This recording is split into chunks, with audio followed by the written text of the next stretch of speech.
with them later this month, and she's coming to us from the Polk County Tax Office. Oh, she's awesome. Moving forward to fire and emergency management, they ran 35 fire, medical, and rescue calls, worked a total of 457 hours of training, which to me that sounds like a lot, but I think for them it seems to be standard practice for that. Moving on to Parks and Rec, they did a lot of cleanup times on Weed Patch Mountain Trail, Buffalo Creek Trail. Had some water samples collected with numerous volunteers. If I read their report right, they had a total of 74 volunteer hours for the month. Boat permits were selling hot last month. They went through 300 boat permits. Wow. And then that's gonna sort of dovetail into finances. Notable for finance, they felt like boat permit collections were tracking more than the same period in last year. As comparison, last year at the same time, we were running at $117,759 was collected. For this same time, this period, that number was $145,978. Moving into communications, we had 31 news articles which reached 1,872 citizens. They had 70 Facebook posts reaching an estimated number of 42,655 people. And we're hovering right underneath 20,000 followers at 19,309 followers as of January. And then lastly, we'll move into the manager and clerk report. We're right there on the cusp of getting into the advertising of the HDD project for the next, later this summer. And we've also took care of getting the 20-foot drain valves advertised for it. We had a pre-bid meeting this morning, had 20 contractors available, so we had a strong showing on that one. We are, in both cases, looking for having a notice to proceed coming in April for both projects. Drain valves are set to be delivered in June, and then we will start on that by August, September for the project. So we're looking very good for having the contract on the drain valves put in. The HDD is yet to be seen on what type of interest we have. And then lastly, I'll stop mine by welcoming for the group. We've got Mike Didula in the audience. He is just a few weeks old now. He is our newest employee at the town of Lake Lure. He is our project manager. Mike is coming to us from the big city of Raleigh, North Carolina. He has about 15 years of experience between project management and engineering. He is a PE. Mike, you want to say anything else about yourself while I've got the spotlight on you? Excited to be here. You've got a lot of work to do. Bear with me. Okay. All right, and that's it. Thank you, Mike. Thank you, ma'am. Thank you very much, and thank everyone in the town who's working so hard. All right, we'll move on to our next item, which is the council liaison reports and comments, and we'll start with Commissioner Doster. Yes, ma'am, thank you. Parks and Rec met. The board is actually starting to begin their new year of kind of defining some of the projects that they want to look at through the year.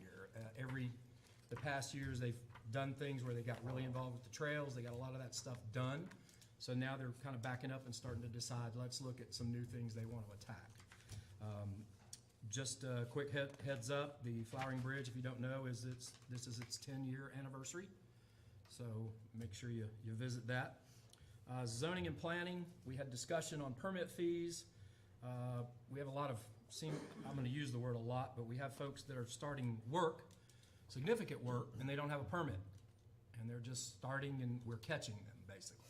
So we're gonna look at fee increases to try to see if we can't curtail some of that, at least give these guys pause before they decide to start pushing dirt around. The ABC store is, in case you don't know, will be moving to the Strip Center, just right up the hill. We're waiting for the March 15th ABC Commission meeting. They will make an approval. Everything looks good so far, everything I've seen. They have from what I can tell, there are no reservations.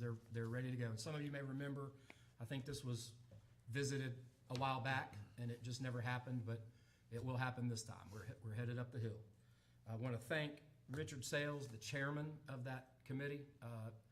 Tons of work has gone into this, along with the other committee members, but I don't think Richard, when he took the job, that he realized what he was getting He ready might to not have do. taken it, huh? He might not have taken it. Yeah, it might still be open right now, but he has done tons of work, he sends me everything, and we all know what's going on, so I want to thank him for that. And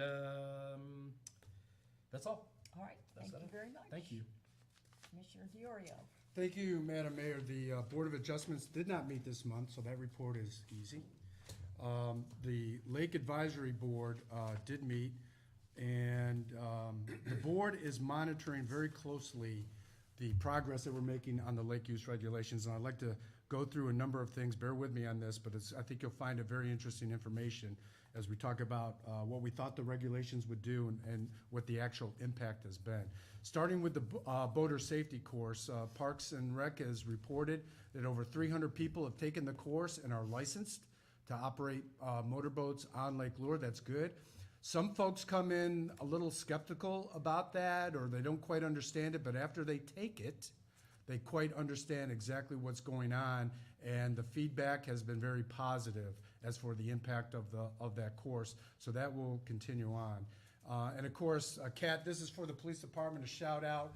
Follow up to the taking the course is enforcing the regulations. We've had a police officer report on the Lake Advisory Board every meeting to get an understanding of the lake use regulations.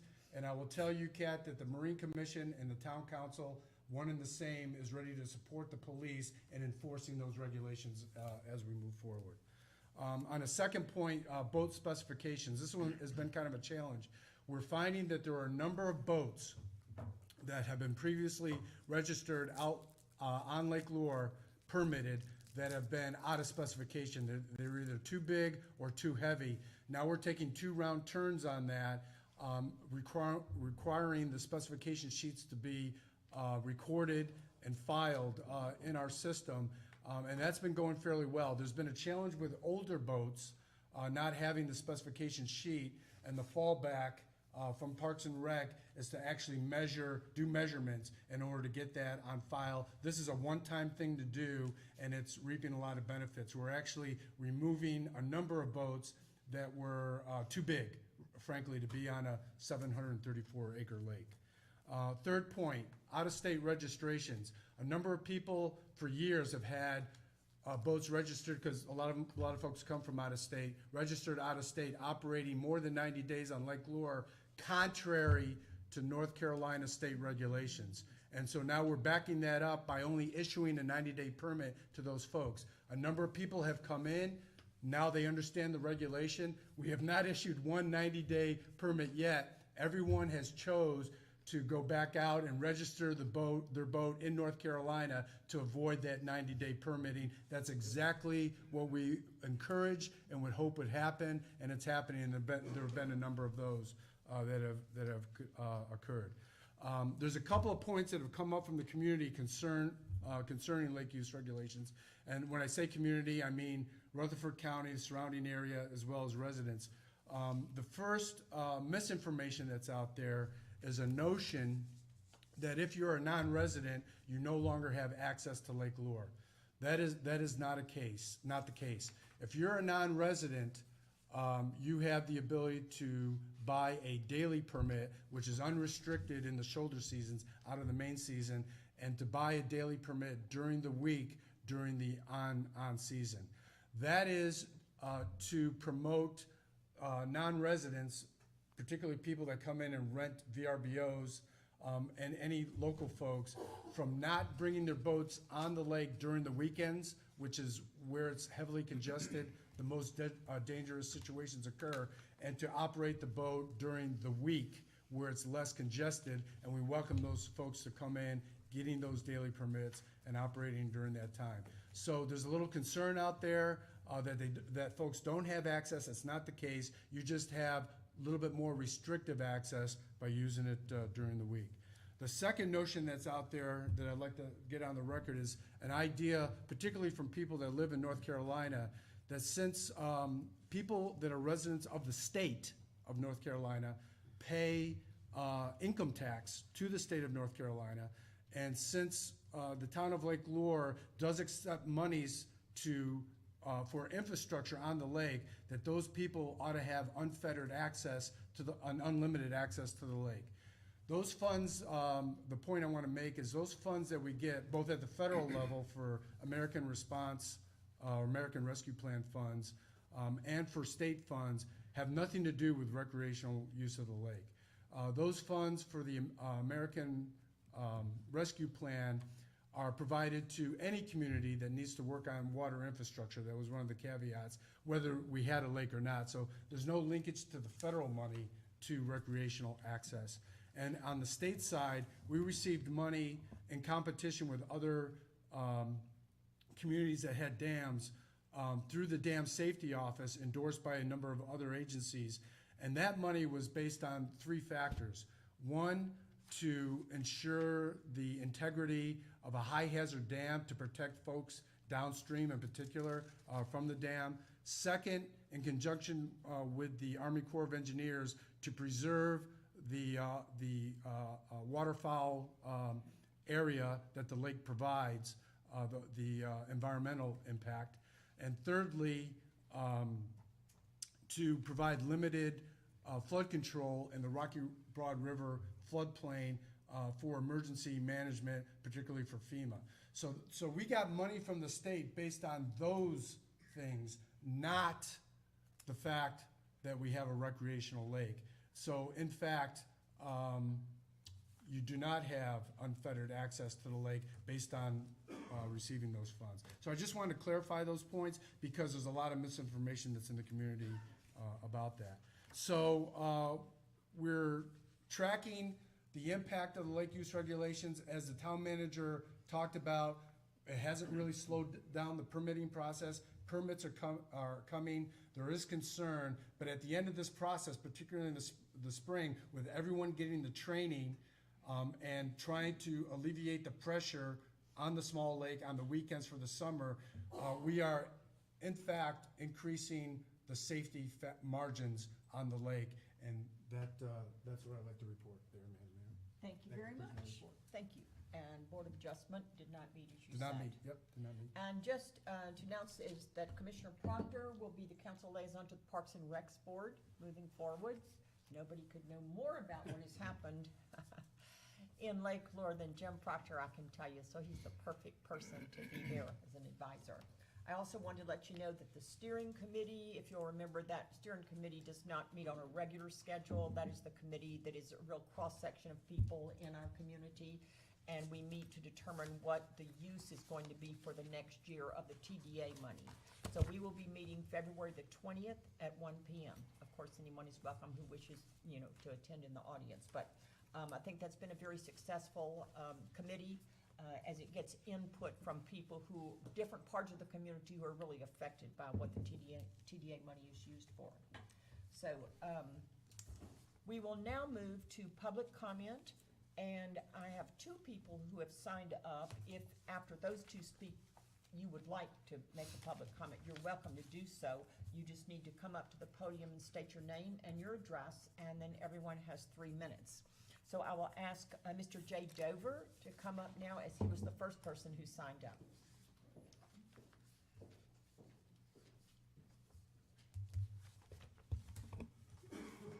Good afternoon. Good afternoon. Thank you for allowing me to address the town council. My name is Jay Dover, and I live in Marion, North Carolina. On behalf of a few old timers who have been fishing Lake Lure for a very long time, who are catch and release fishermen and good stewards to the fish in the lake, we humbly and respectfully request that you please give serious consideration to allowing larger horsepower motors to be utilized on non-resident annual fishing permits. We find it impossible to understand why extremely large horsepower motors are allowed on pontoon boats, and they many times outnumber smaller fishing boats and create a much larger wake and a much more severe wake. Yet, they are allowed, and annual non-resident fishing permits are restricted to a dwarf size. If reduction of shore erosion is the concern, then this policy just doesn't justify it. If the present policy is to protect the fish population, that also has no rationality because we are catch and release fishermen. I can truthfully state that in all of my years of fishing Lake Lure, I have never once taken a single fish out of Lake Lure. We're not seeking an explanation. We're only asking that a more just policy be allowed, as it has been in the past. If the council cannot agree to accept our request to allow larger horsepower motors on non-resident annual fishing permits, we respectfully request that an adjustment be made that will allow us to purchase daily non-resident permits so we can be on the water at daybreak. Under the present policy, we cannot purchase a permit until the office opens at 8 a.m. And by the time we launch our boat, park our vehicle with a boat trailer and get to the fishing area, it's going to be 9 o'clock. This simply means we will be paying more to fish, and the number of hours we can fish will be reduced, and we will be restricted from fishing the most productive hours of the day. We have heard that we can come to the lake the day before we plan to fish and secure a permit, but for someone as old as I am, the crooked road and distance I have to drive and the extra expense it would take to make 2 trips to fish once is just not practical. We've also heard that we could purchase non-residents daily permits in advance, but could not change the date because, sorry about that, I thought I had it turned off. Please forgive me. We have also heard that we could purchase non-resident daily permits in advance, but could not change the date because of extreme weather, which happens quite often on very short notice.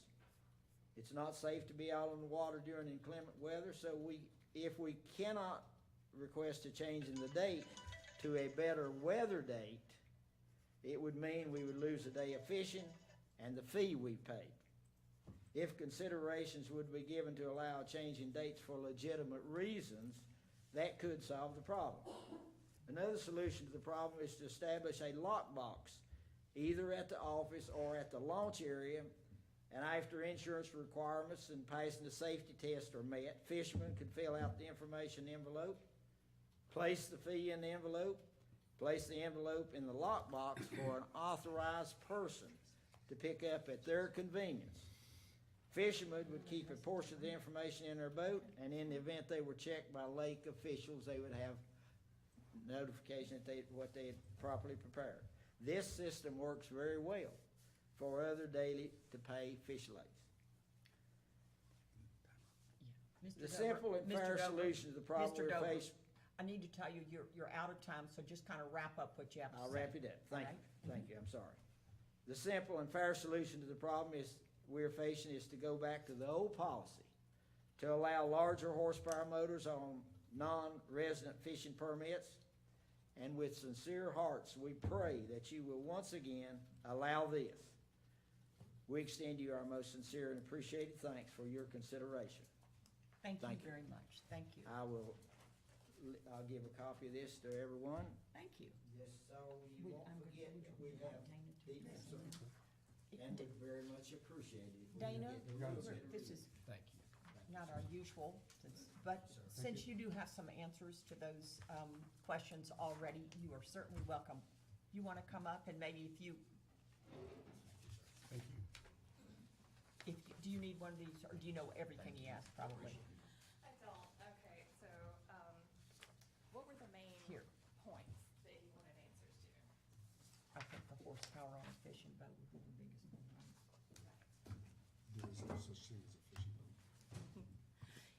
Yeah, so the main reason for the 10 horsepower was, to prevent all the wakes and everything like that. It was just a decision that was made by the LAB. It was discussed that this was the best thing. And, we don't have anything against fishermen. We love fishermen. and we do hope that you can come by and get a daily permit. We have not figured out a good way to put a lockbox at the office to where people could access it. And then you still have to drop off insurance and registration. It has to be approved. So we're really not sure how to do that right now. But if we could, we have nothing against that. In the future, is it possible that someone could do it online? They'd still have to pick up their permit. And as far as changing the dates on the permit, we write that in permanent marker on there. And so to change a date, one, we have no way to prove they didn't use the permit unless they had to turn it back into us. And then we'd have to issue another permit, which would be a little bit of a fee. And so that's something that could be discussed for the future. Okay. And then, did I hit on everything? Did we hit the main points, Mr. Dover? Okay. If some reasonable action would be taken, we'd very much So, appreciate it. and so Dana is just speaking tonight. The LAB this will be brought to the LAB too, for discussion. If the Yeah. insurance issue was settled prior to any fishing, it looks like it'd just be a one-time situation. Yeah, if we once it's on provided file. a certificate of Right, insurance. and it could be, yeah. And wouldn't have to worry about that. So one thing I do want to say, and thank you so much for coming and expressing that is, as we move through these regulations, there's some little things that, don't rise to the occasion of having had a regulation made about them, let's say, right? And you only find out about them as we implement them. So I think, thank you for bringing it to attention. We'll certainly discuss it, and, everybody will make every effort to see if we can resolve some of those problems. So thank you for that. And Yeah. it won't be the last one. I mean, we'll find other little things. Dana knows that. She lies awake at night knowing we'll find other little things, right? Always, but yes, But- we want to make everyone happy, Yep. and so we're definitely gonna try. But we do, thank you, Dana, very Yeah. much, and we appreciate your coming, Mr. Dover, very much. Oh, thank you very much. All right, next on the list is Joe Gay. He was very nice.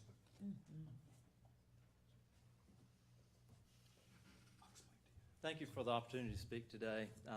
If you would say your name and your address so that Olivia can, Yes, my name is Joe, last name is Gay, G-A-Y, and I'm a non-resident as well. I live in the big city of Edneyville, North Carolina, and born and raised in Sanford, so I am a North Carolina native. Went to NC State, go Pack. If there's any Pack fans out there. I'm a retired PGA professional. And in August of 19, my wife and I bought a 4.5 acre farm up in Edneyville. And after we kind of mended all the fences to the pasture and fixed up the house, we started exploring the area. And we'd heard of Lake Lure, and we'd been down here before, but we kind of started out with Chimney Rock and the River Watch and the Putt-Putt, and then we kind of found our way to the Flowering Bridge, and lo and behold, I was hooked. I've never owned a boat in my life, and I went out and bought a boat. Not only did I buy a boat, I bought a 1966 wooden Century boat that looks kind of like this one. And in Jim Proctor's book on page, I think, 54, mine is a Century Resorter. So, and that's the same one that one is, I believe. But anyway, I bought that boat because of that lake over there. And for the last 2 years, my wife and I have just enjoyed the lake. We have brought friends here from Louisville, Kentucky, from Litchfield in South Carolina, Jamesville, New York, the distinguished mayor of Sanford, North Carolina. I brought him and his wife here. I grew up with him. He's my best friend. But we've been enjoying the lake, and we've gone to Lourdes and enjoyed the live music, and good gosh, a Lake House restaurant. I think every weekend I've eaten there from April until the end of October. I came down here today and came to get the annual non-resident permit, and was disappointed to find out that you no longer offer those.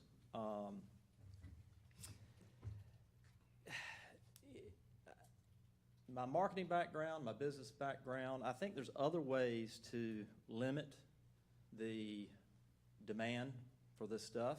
One way is real easy, raise prices. Don't raise it on the residents, raise it for the non-residents, if that's, what you need to do. Another thing is maybe to grandfather in the pass holders that you have. I think non-resident annual pass, unlimited, you had 75 the past 2 years. I think weekday only, you had 75. If you only grandfather in, if you had one last year, you get an email that says, hey, you can renew, but if ever you skip a year, you're done. That would transition into zero eventually. But the ladies up front were very nice, and they said they really didn't know why, but there was very little pushback to the council that no longer offering these passes was an issue. Well, I never got an email, or else I would have tried to voice, and maybe like the gentleman from Marion, trying to find a solution. At 75 passes, I forgot what I paid, and I'm sure you can remember. Is it like $650, $650 last year? I don't know what the weekday passes were. I think he had 75 of those. I mean, that's $50,000, $75,000 worth of revenue. It's not a bad. It's not great to leave that on the table, but here's my most compelling argument, I would say. How many of you guys are originally from Lake Lure? How many of you guys are originally from Lake Lure? Okay, so in some ways, except for Mr. Proctor, we're all non-residents at one time. You had to be introduced to Lake Lure. And all I would say is this is I think a little bit of a short-sighted way of limiting exposure to the next generations of this beautiful lake. My wife and I do want to buy a property down here and live on the lake. And this is not going to sway us away from that. Heck, it might even expedite it, I don't know. But it just is a shame that it's just cut off, from 100 miles an hour to zero, just like that. And I find out today via no email. So anyway, just food for thought. Thank you. Thank you very much. Okay. Commissioner DeLauro is going to. Yeah, thank you, Mr. Gay, for your concerns, and I certainly understand that perspective. But a couple of points here. The money had nothing to do with the decision making, and so this is why the decision was made. The weekends during the main season were becoming a dangerous situation. We know that from reports that we've gotten, police reports that we've gotten, concerned citizens.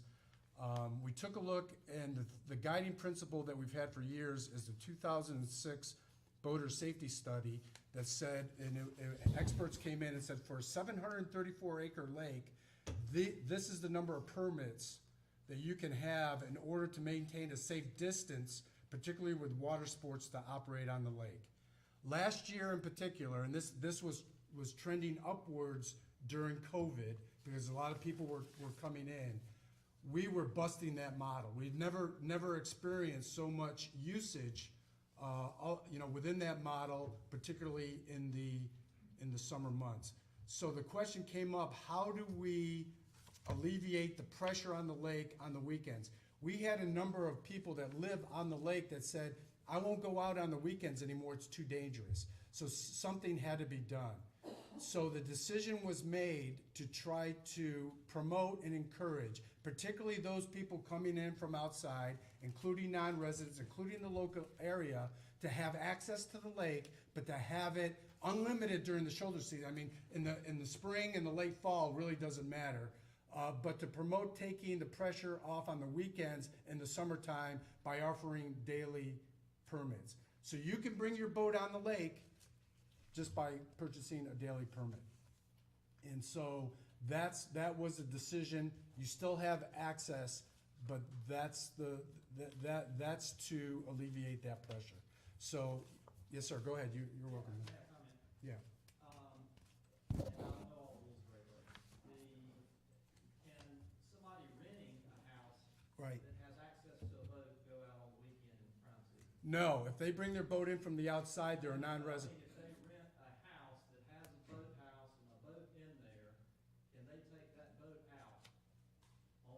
You mean a VR rental from the person? Yes, because it's annually permitted. So I guess I would argue that the fishermen and the people who have an annual pass, who do not want to lose that pass, are gonna be more responsible than somebody coming in for a weekend that, let's be honest, they're coming in on their vacation and they're gonna have a few drinks, and I have a feeling, I don't know your stats, but I have a feeling that you probably have a few more violations from that type of person than you do from a responsible fisherman or somebody who is very privileged to be out on this beautiful lake. No, that's a valid point, but let me give you the statistics. Okay. So there's only about 20 of those. Okay? All right, so the order of magnitude from people coming in on the outside is 8 to 10-fold greater than that from the VRs. And they're property owners, and they have rights as property owners to have those VRs. But your point is well taken. It's an absolutely good point. And we're focusing, those people that are operating those VR boats have to go through the boater safety course and get licensed. One last comment. Yeah. There's a lot of different ways, and it's not necessarily about money, but money does drive demand. If you raise prices, less demand, raise. Agreed, yeah, agreed. But, the last point, you can have a zero tolerance policy. If you get one violation, Yeah. your ticket's full for the year. So if you do have if it's not the weekenders who's renting a VRBO with a boat with access, and it is the non-resident that's having the most violations, then number one, don't issue, if they have one violation, don't issue them a pass for the next year. Number two, one violation, zero tolerance policy, they get their permit reviewed. No, well taken, noted. I've got that, and we're gonna look at that. Rest assured that the Community Advisory Board is gonna look at all those factors, including those police reports and the stricter enforcement of the regulations now that they're in place. And we'll have that data available. Well taken, absolutely spot on. But I wanted you to make sure that you understood the basis for what's going on. Sure. Yes, sir. You wanna keep going? Thank you very much. Is there anyone else who didn't sign up, who wanted to speak, who just didn't have an opportunity? I picked it up about 5 minutes before the meeting.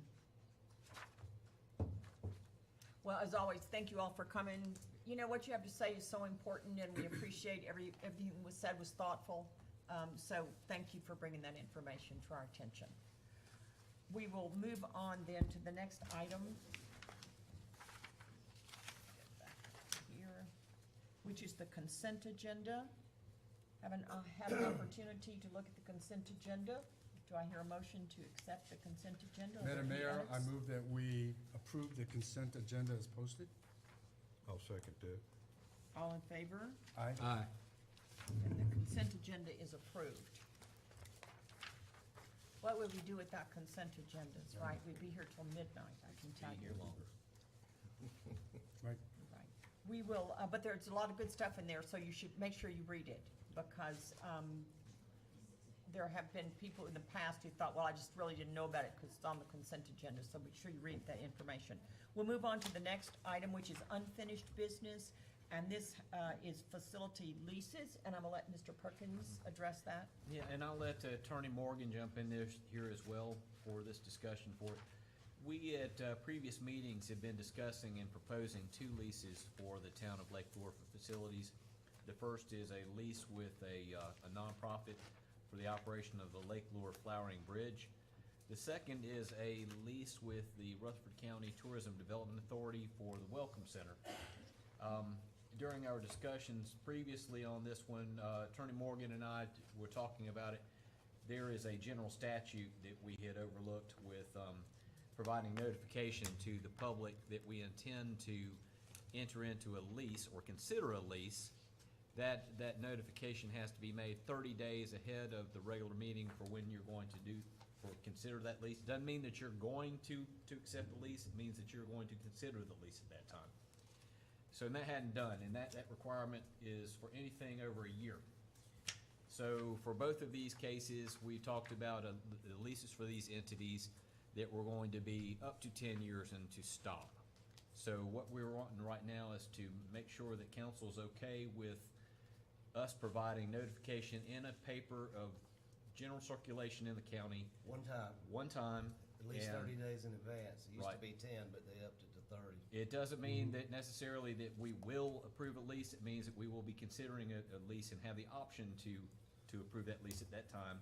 William, you want to add anything else to I this? just point out, it's a public notice, but it's not a public hearing, or at least it's not, a public hearing is not required. It's just to give notice to the public that there's gonna be a lease under consideration to whoever, for Can we do that X years. electronically? And, We're going to do it as an advertisement in the paper. Okay. Yeah. and that would apply to both of those, and, yes, over one but less than 10 is what that applies to. If it's over Right. 10, you have to treat it As a sale. as if it were a sale, even though it's not. So, do you wanna go into, Yeah, during our discussion before, we talked a little bit with the Flowering Bridge about the fact that as they move forward, they've never had a lease with the town on this. We've been working on sort of a gentleman's agreement with them for it. They've had a significant investment in the property. They intend to continue an investment into their property as far as the Flowering Bridge in the future. They would desire, if possible, to be able to get a lease in a greater length than 10 years, if that's okay. Attorney Morgan, you want to go ahead and touch last time we talked a little bit about it, and the attorney discussed that he was going to do some research on that matter. He's got some information to share. I was this trying evening. I've been involved in them where it was significantly longer than 10 years, and I was trying to remember how we did. But anyway, one idea that I had was to seek a local bill. And I found a situation where in Matthews, North Carolina, I believe, where a historic train depot was acquired by the town. And they got a local bill passed to let them lease it to the Chamber of Commerce, I believe it was, for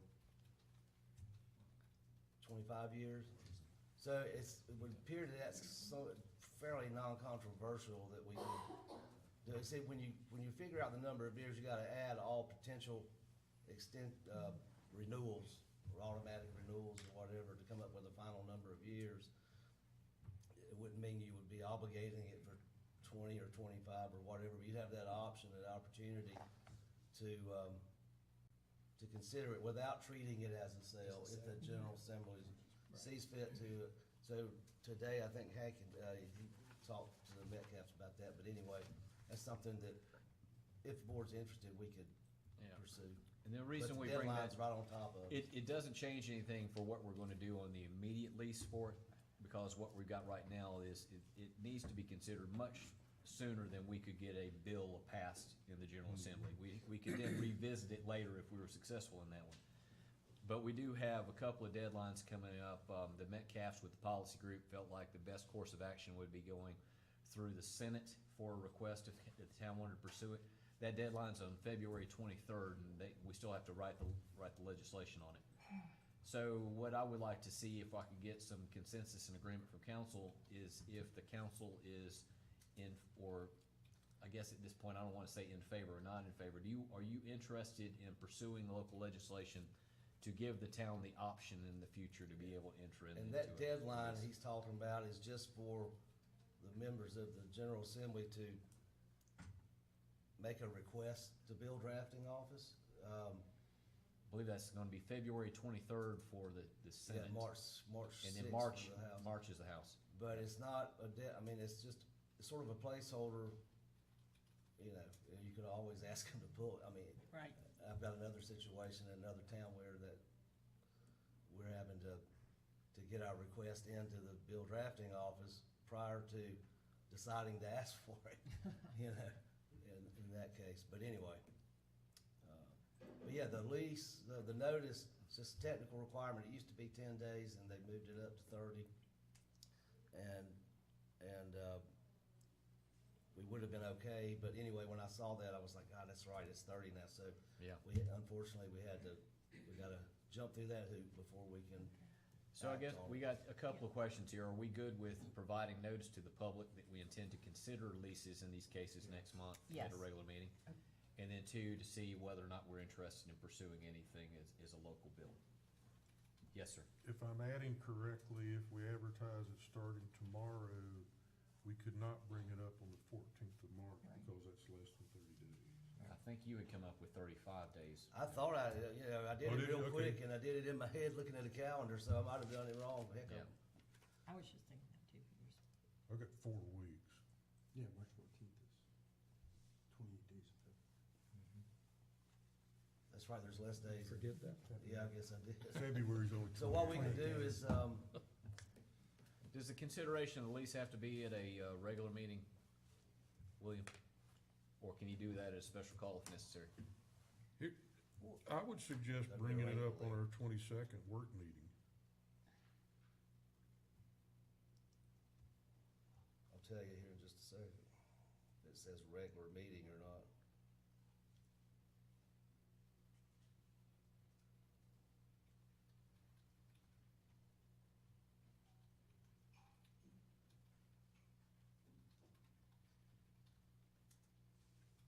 Jim, you're It talking literally about does March- say it, the March work meeting. It says, the notice, the publication of the notice announcing the council's intent to authorize the lease or rental at its next regular meeting.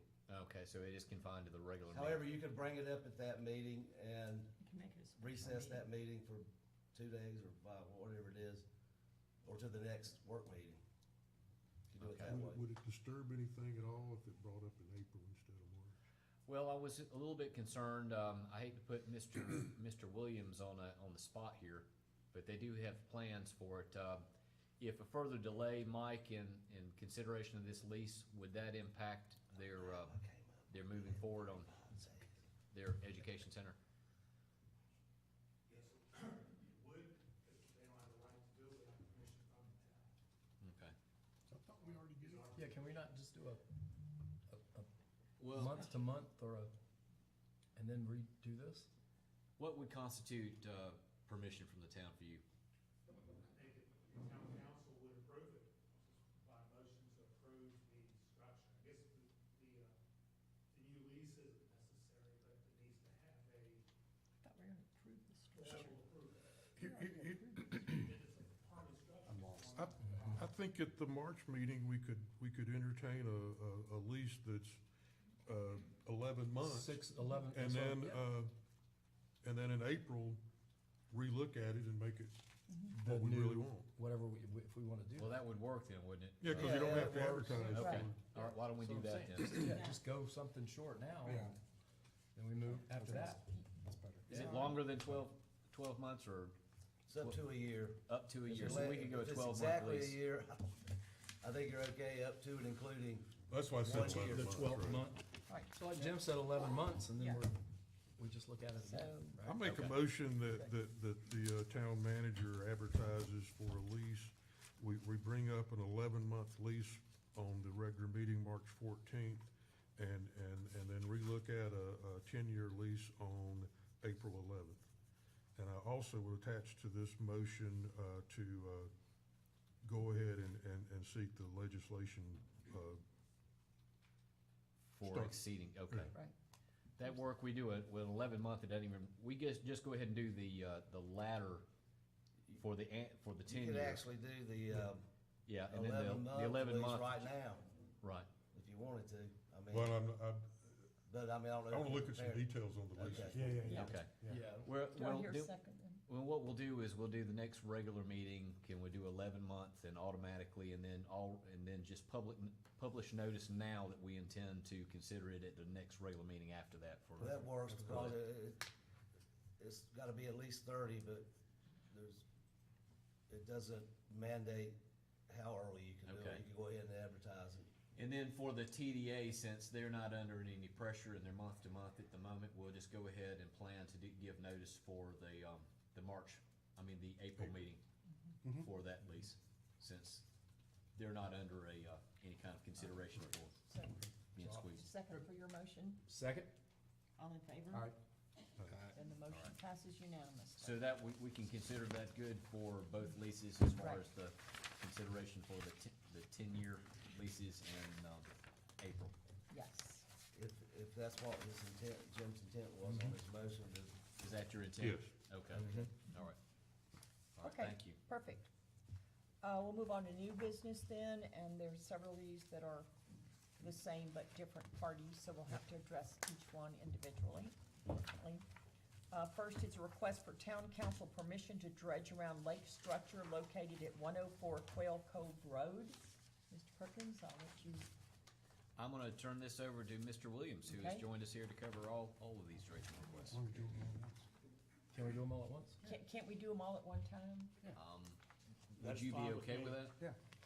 If they're similar enough, which If I. I was They're all, gonna say, three of them are identical. Let's do the three together, Okay. the first three, if you don't mind. So you have a copy of them, you can read them. I do. It all comes down to under the section 651 of the town ordinance. The dredging or digging out in the lake or introducing fill into the lake is prohibited unless, and it says unless approved in writing by town council. And so there's also been some issues with the Army Corps and the North Carolina Department of Environmental Quality. We got that worked out. We actually got a waiver from the Army Corps to say, that acknowledge that we have a lot of private beaches that have been here before and that they would be able to, with our approval, would be able to continue to maintain them. Just introduce sand. What we looked at it would be sand on the, above the shoreline, replenish it there. So what I have, the first three I have are just requests to dig out underneath their boathouses. You know, we've got a lot of places where you can't get a boat down out of the boathouse because it's filled in, and there's no way we'll get everything dredged out with the town.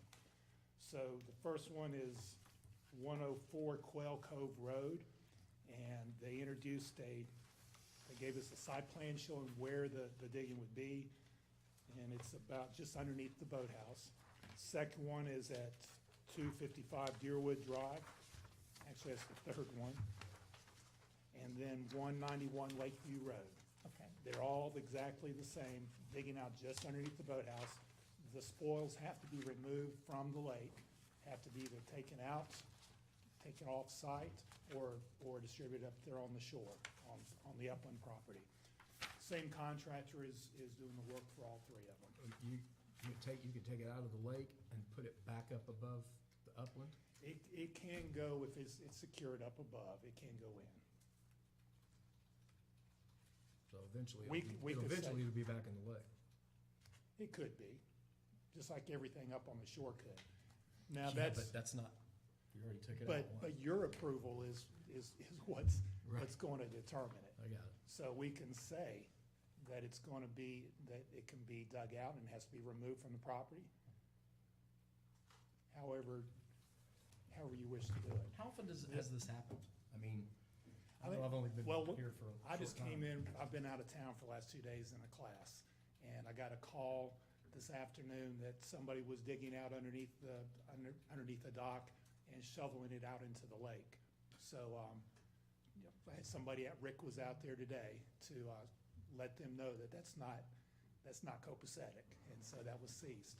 So it happens on a Well, I regular guess my basis, we question don't is, how usually know. yeah, how many times have people come before the council to ask for this to be done? Has not I mean, I don't come recall up. it No. at all since I've been on council, and I don't remember it in the last 5 years. but- So the issue is, the position that we have taken is, we're dredging, we have significant issues with the sediment in the lake, and it doesn't make sense to us to have people digging it out and throwing it further out into the lake, Agreed. or dredging, or bringing in sand and bringing that fill in. So we just want to get a handle on it. And this is, the best way we saw to get a handle on it was to go to the ordinance that says it's prohibited unless you have approval from the town. Yeah. That's still gonna have it, it'd still be going on, but we know where it is. We have a chance to go back and do an inspection and make sure it has been removed and that they've followed their direction. Yeah, So I guess that's what we're looking at. For me, I mean, I'm okay with this, but for me, it's sort of like if all this spoils over here, we truck all the spoils that way and dump it somewhere, it's eventually gonna be back down here in our lake, so we wanna go that way with it. Same thing with taking it out of the lake and putting it back up on somebody's property. At some point, it's gonna be right back in the lake again. On these properties, these three properties, it's going to go out because there's a contractor coming in by barge and taking it out. I mean, I figured as much, because I see that Jay Freeman is, and I know he does, Correct. barge excavation like that, so I'm just, when you said, I didn't realize it would be okay to take it up. The state is allowed, if you take it out, it's gotta go out of the lake. It's gotta go on the other side of the seawall. It's gotta go up. It can go in your garden, it can go in your yard. The best thing would be that it goes away, but Okay.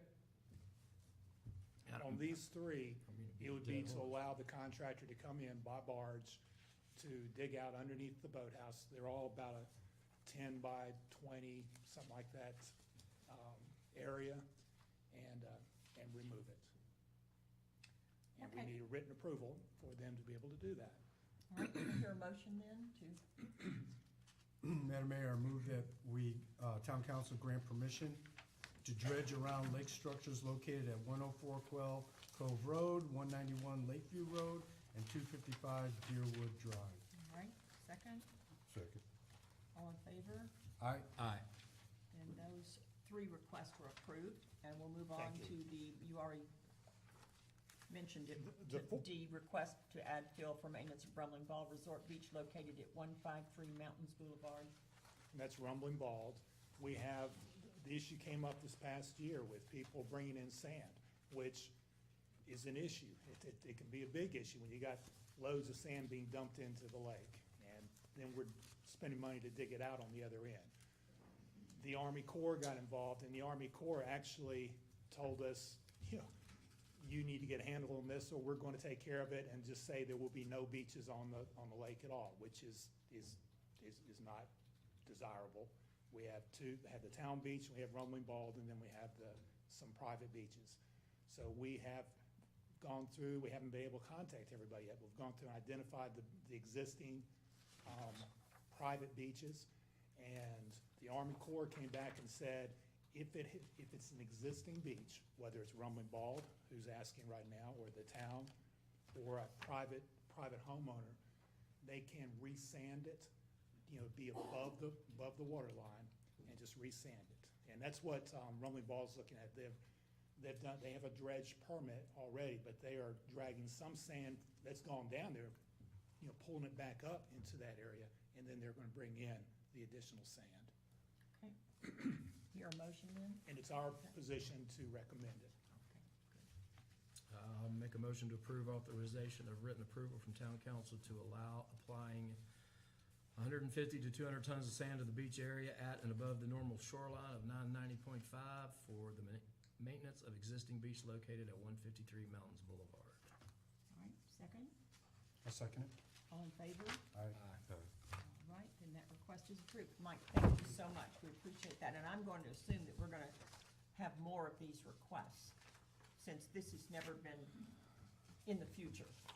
Because nobody's ever been required to do it before, so I'm just guessing that'll, I would ask that we take this issue to the zoning and planning board, and for the purpose of delegating that authority down through the town manager to community development, because time is of the essence, right? So if you think about it, if somebody wants to dredge now, and they haven't done it already, they're kinda out of luck because of the next time we meet. So in order to be efficient and to push it down to the lowest level while maintaining control for the town, I recommend we look at delegating that authority.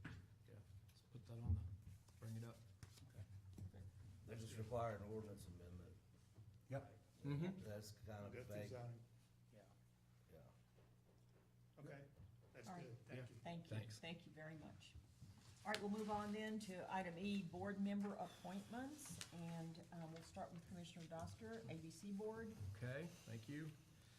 So, as you all know, our boards run typically on 3-year appointments.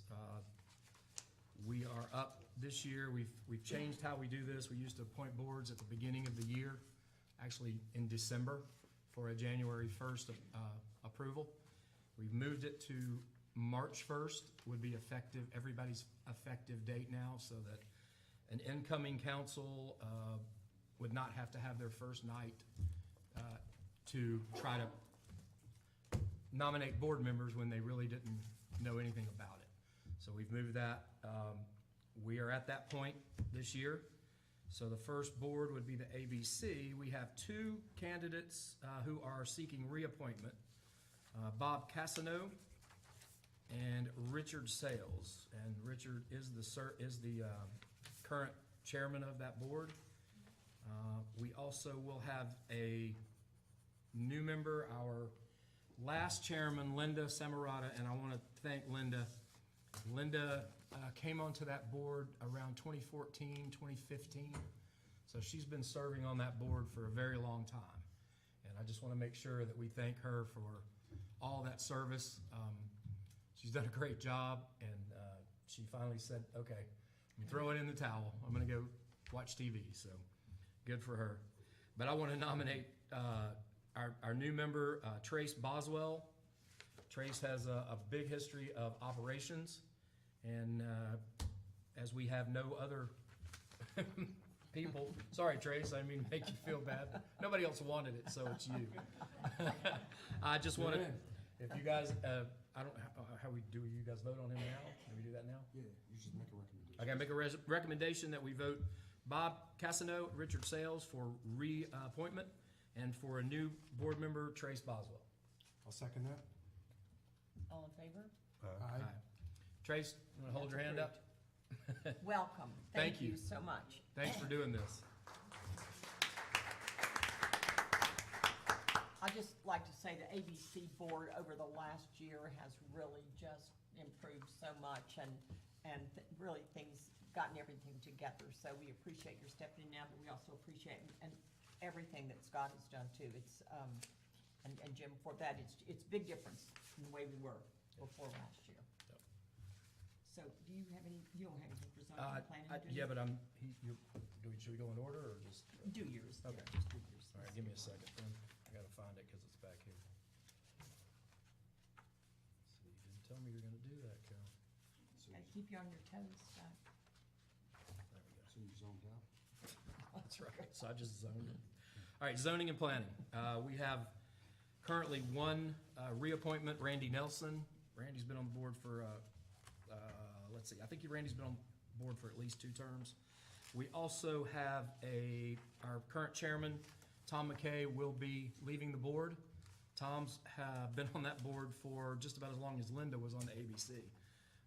Tom had at least 3.5 to 4 years, 4 terms as chairman of that board. So I want to thank Tom very much for all he's done.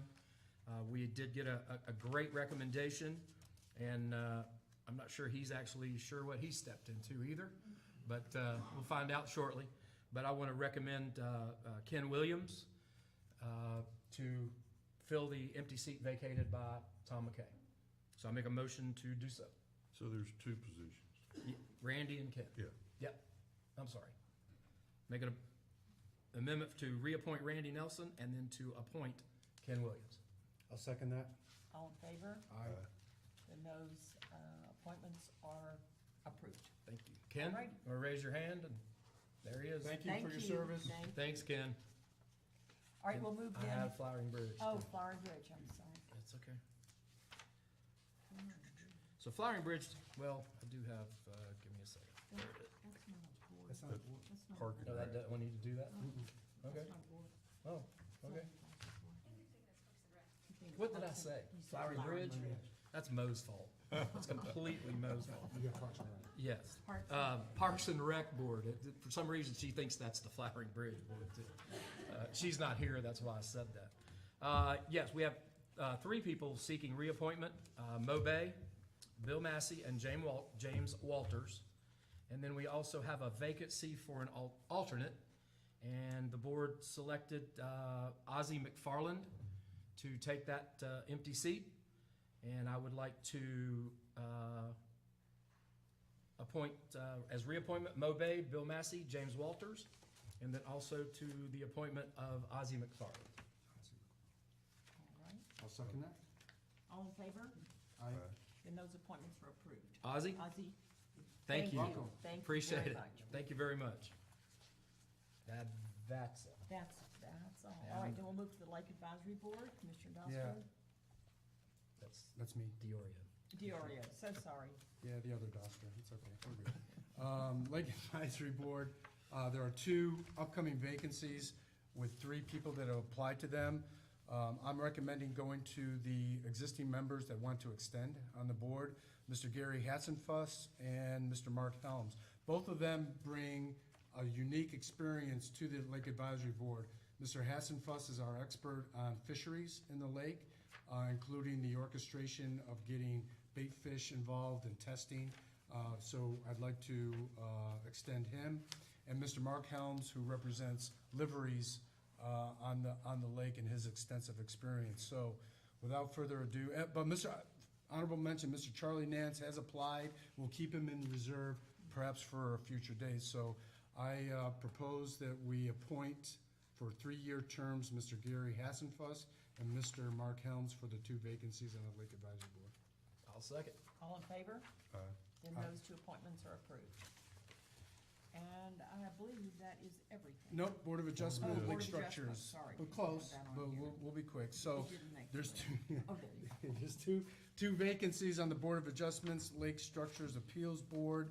I'd like to nominate 2 existing members again, with 1 special caveat. The 2 individuals, Mr. Win Hardy, longstanding member, has done great work. Newer to the board as an alternate, Ms. Kimberly Sales. I'd like to appoint them into those 2 vacant positions, but Mr. Win Hardy has requested not a 3-year term, but a 1-year extension to the year 2024 as annotated on the sheet. So I'd like to appoint those 2 members back onto the board, or to extend them. Second, all right. All in favor? Aye. And those appointments are approved. Okay.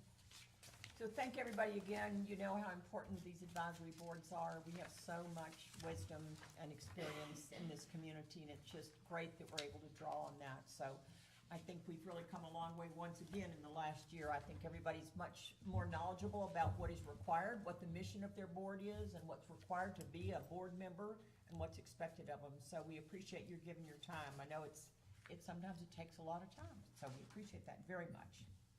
We'll move on then to item F, which is resolution number 23-02-14B, accepting American Rescue Plan funding for subaqueous sanitary sewer, AIA.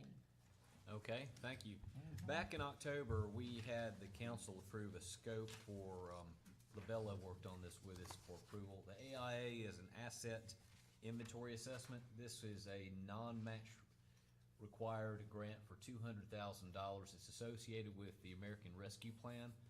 At that point, we've been holding off on the scope with Labella until we got the paperwork and the contract from the state of North Carolina to make sure we were good with the fine print.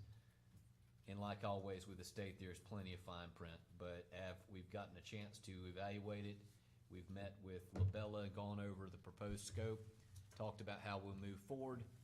The resolution that you have before you this evening is probably verbatim or close to it, word for word, for what they gave us as a template for the council to consider. So we have that for that. That is a part of the paperwork. Once that resolution is adopted, we will sign the paperwork and return it to the state and get started on the assessment. All right. Your motion to accept that? I'll make a motion to adopt resolution 23-02-14B, accepting American Rescue Plan funding for subaqueous sanitary sewer, AIA. Your second? I'll second it. All in favor? Aye. That resolution is passed unanimously. The next resolution is 23-02-14C, accepting the North Carolina Water Resources Development Grant for shallow draft navigation channel dredging in the amount of $750,000. All right, this is another resolution that's being put before council. Our notification of the award of this grant was not present the last time we met in the work session. That's why you're hearing for it the first time. Since the last time we met, and this evening, we did receive notification from the state of North Carolina that we are in receipt of a $750,000 grant, again for dredging, similar to what we've already incurred. And this is a grant source that we've been working with for several amounts. The years or the dollar figures have been increasing. So what we wanted to do is go ahead and get this resolution for council to accept the grant, and so we can go ahead and start under the official terms. Dana, Bradley, that year is a calendar year. So that is retroactive to January 1st. It will go for our dredging activities through the end of December. Do I hear a motion to accept that? Make a motion, we approve resolution number 23-02-14B. Second? I'll second. That was C, isn't it? C. Did you say C. C? What'd you say? You said C, right? Did you say C? I said B, but I was looking at the wrong one. Amend that to C, sorry. All right. I'll second it. All in favor? Aye. Aye.